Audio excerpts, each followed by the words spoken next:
ఇప్పుడే బాలకృష్ణ గారికి NTR national award వచ్చినట్టుగా తెలుస్తుంది. ఇలా బాలయ్యబాబు గారికి ఎన్టీఆర్ నేషనల్ అవార్డు ఇవ్వటం అది ప్రపంచ దేశంలో ఉన్న తెలుగు వారందరికీ గొప్ప విషయం.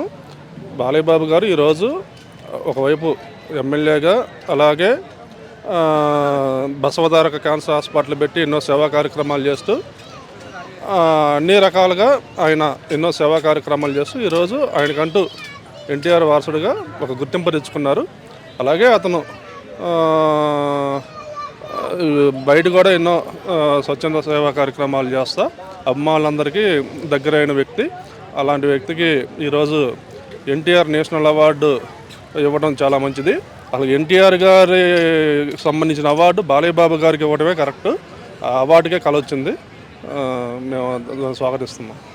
ఈ అవార్డ్స్లో ఏమైనా రాజకీయాలు జరిగి సేమ్ ఆయన ఫ్యామిలీకి, ఎన్టీఆర్ గారి ఫ్యామిలీకి సంబంధించిన వాళ్ళకి ఇచ్చారు అని చెప్పారు. రాజకీయం అంటే ఏముండదు, కానీ అది మామూలుగా ఇప్పుడు అల్లు అర్జున్ గారికి కూడా ఇచ్చారు కదా గద్దర్ అవార్డు అని. అలాగే ఈరోజు అవార్డ్స్ ఎవరికైతే అన్ని రంగాల్లో, సినిమాల పరంగా కానీ, బయట సేవా పరంగా కానీ, అన్ని రంగాల్లో ఎవరైతే కార్యక్రమాలు చేస్తున్నారో వాళ్ళకి ఈరోజు అవార్డులు ఇవ్వడం జరిగింది. అలాగే బాలయ్యబాబు గారికి దానికి సంబంధించి ఈరోజు సినిమా అందరికి ఇస్తున్నారు. దాంతోపాటు బాలయ్యబాబు గారికి కూడా ఈ అవార్డు ఇవ్వడం మంచిది. అలాగే అల్లు అర్జున్ గారికి కూడా గద్దర్ అవార్డు ఇచ్చారని తెలిసింది. అది కూడా స్వాగతించదగింది. ఇద్దరికి మంచి సెలక్షన్, మన తెలుగు వారికి ఇద్దరికి అవార్డులు రావడం మంచి విషయం. మరి బాలకృష్ణ గారు పాలిటిక్స్లో మంచిగా రాణిస్తున్నారా, లేకపోతే మూవీస్ సైడ్ మంచిగా రాణిస్తున్నారా?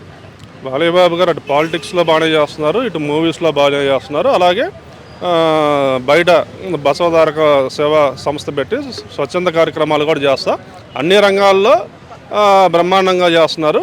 ఆల్రౌండర్ బాలయ్యబాబు గారు. ఆయన అన్స్టాపబుల్. ఎప్పటికీ ఆయనకి అవార్డు రావడం మా అందరికీ మంచిది.